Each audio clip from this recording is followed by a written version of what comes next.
I want us to quickly also talk about this IMF bailout, because now we know about 140 million. There are so many expectations. You're smiling already. What are you thinking? Will this really bail us out? Thank you very much. The IMF program comes with a lot of conditionalities. And the board approved our request on April 3rd. Government has to take certain steps. That is why the finance minister came to Parliament with a memorandum to the IMF. And the IMF is telling us that they are going to release about 114 million on the approval date through the central bank. Question is, how is this going to affect the economy? The whole program for 3 years, 2015 to 2017, we are going to benefit. We are going to get about $918 million over 3 years. This is just a drop in the ocean. So why are we excited about it? I'm not excited about it. And I don't think any well-meaning Ghanaian is excited about this program, because, you see, fiscal discipline emanates from the government of the day. So if the people feel that you are raising so much or raising so much revenue, and it's not being channeled through the right sectors of the economy, and that you sit aloof and Ghana has to go back into an IMF program and you want us to jump and jubilate, I beg to differ. We saw this coming. Government has been borrowing excessively, and the interest on our borrowing is just too much. Projects that government has undertaken and the cost involved, I don't see any value for money audits being conducted in most of our projects. Most of our projects are also sole sourced. So you go for facilities and programs where there is not proper audit or value for money audit in some of the projects that we go for money from. For example, we are going back into the capital market for $1 billion. We are being told that $500 million will be used to refinance the 2007 Euro bond, or the money that we went to the market for. That is under the MPP. But 250 million for capital projects, and also 250 million for our maturing domestic debts. The question is, the minister told us that he was going to pay 250 million out of last year's, a couple of years, the amount they raised on the market to refinance the 2007 money we took from the capital market. It wasn't used. That is why Dr. Baumia, in one of his lectures, asked the minister to explain to Ghanaians what the ministry or government used that money for, because they came to Parliament with a list of projects which have not been completed or even attended to. Example is that they were going to even build offices for MPs and what have you. But government had to go for extra money from a private institution to complete offices for the MPs, which will be moving in, I'm told, in June or so. So it's all about fiscal discipline and government commitment to ensure that the right things are done. Because but you would also agree, because you were going back into NPP times as well. We've inherited a lot of things that has brought us this far. So you couldn't be blaming one government, for not being disciplined and, fiscally. Thank you. When the NPP was leaving power, you knew the state of the economy. We didn't have doomsday. We didn't have a budget deficit of 14%. Ghana had moved on into a lower level middle income economy. The economy of Ghana under President Kufuor grew from $3 billion to an $18 billion economy without oil. Couldn't we be covering up on certain things? Because, sometimes when the true color wants to show, it will show you right there and then. You would see things showing up after a certain period. You see, the government had all the books on its table to audit. The World Bank and the IMF had all the records left behind by the MPP. Was there anything negative? that the NDC could point hands at and say, oh, Kufuor did this, it was very bad for the economy. Even the noise about Vodafone. What has the government done? Look at the investment Vodafone has brought into the country and the jobs that Vodafone has created.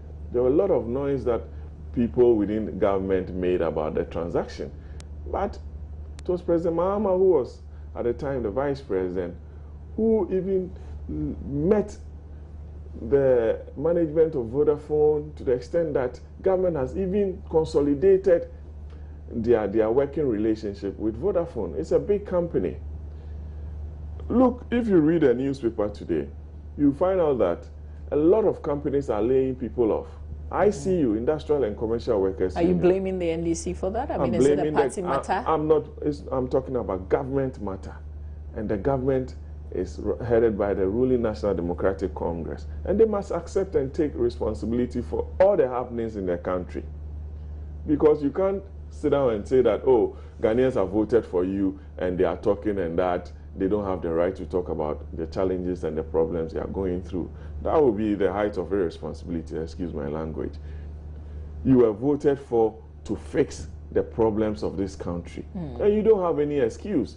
You've been given 4 years to manage the affairs of the country, and the country is on a downward trend.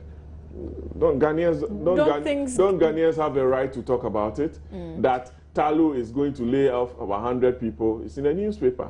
Coca-Cola is laying off 250 people. Cadbury, AG Anglo Gold Ashanti. ICU is saying that by the middle of this year, by June, over 2,000 people are going to be laid off. What will be the effect on the economy in terms of tax, revenue, and the ripple effect of on their incomes? That is what we are talking about. I just wanted to say that don't things get worse before they get better. Maybe we are in the worst stage now, but it will get better. Oh, NDC has been in power 7 years. How many years do they need to fix the problems that we are going through? How many years? Is it a case that they didn't have a plan or program? Is it a case that they did not anticipate the seriousness of governance? Is that what the government wants to tell us? I don't want to believe that they did not. And I'm not sure they've been challenged from day one. The challenges came afterwards. Oh, but they presented a manifesto to the good people of this country. The good people of this country looked at both manifestos and voted for them. So they should stop complaining and fix the economy. I'm telling you, even if you are going to pay school fees, look at the 17% on financial services. 17.5? Yes, even if you go for a banker's draft too. Now school fees, you can't pay cash. You pay through your draft. You pay 17.5% on it. That is what parents are enduring. There are lots of challenges that parents are going through, and I'm telling you, a lot of companies too are suffering. They cannot even break even. They are laying off. Now, you don't even have casual workers for companies. You don't. And, I know that those who are running, 2 shifts now are just running 1. Even the one has been halved. Multimedia is a big group. You can go around most of the companies and interview their CEOs, and they will tell you how they are feeling the pinch. I think I heard on one of your news bulletins that you are going to stop at midnight or so. Yeah, the radio stations go off from midnight and then they come back on 4 a.m. Because it's expensive. It tells you the true state of the economy, to the extent that all the radio stations under the multimedia group, they go off air at midnight. If there is something happening in some parts of the country, how are we going to get the news? Touch wood. So it tells you that the effect of the downward trend in the economy has been felt or hit by the multimedia group. And it's not a joking matter. Do you not see hope? Do you not see us getting out of this situation? Well, we've given the NDC all the opportunity. 6, 7 years. If I'm sitting down praying that the government will fix an issue and it's taking 7 years, I don't have any hope in the government. That is why next year It's a period for change for the good people of Ghana to vote for Akufo-Addo and the MPP government to come and fix the challenges that we inherited in 2001 and were able to fix it without oil, and the NDC has come to dissipate the gains that the MPP left. You know, I'm still just, you know, thinking about this whole situation of you are not seeing the hope because it's an NDC government. You think an MPP government will do a better job. Are we still not politicizing everything? We are not politicizing everything. You see, government, every party has its program. And we believe that we have the best program to run this country. Our record shows. For example, I just mentioned that we're able to grow the economy of this country from $3 billion to $18 billion. Banks were chasing individuals for loans. There was an expansion in the financial sector. A lot of new banks came in. There was confidence in the economy because of leadership. Because of leadership. People came to explore our hydrocarbon reserves, and now we are producing oil because of confidence and leadership in the economy. Talu and the big powers, they were all out there, but they saw that Ghana had been put on the right track, and God being so good to us, they came in and were able to discover oil in 2007. Ghanaians listened to a lot of propaganda and they voted us out, and now the NDC came into power. What is the state of the economy? What is the size of the economy now compared to what the NPP administration left? So that is why I'm telling you that given the opportunity again and with strong leadership and confidence in the economy, I believe that captains of industry and business have the trust and confidence in the NPP administration to deliver. Really? Is there some sort of research that you've done? Because, you know, when you say captains of industries. Oh, you know, the NPP is pro-business and pro-private sector. And they know so that... they are yearning for the NPP right now? Yes, because they know that we'll be able to put in place measures and strategies to boost their businesses and also to ensure that this country performs better than it's doing.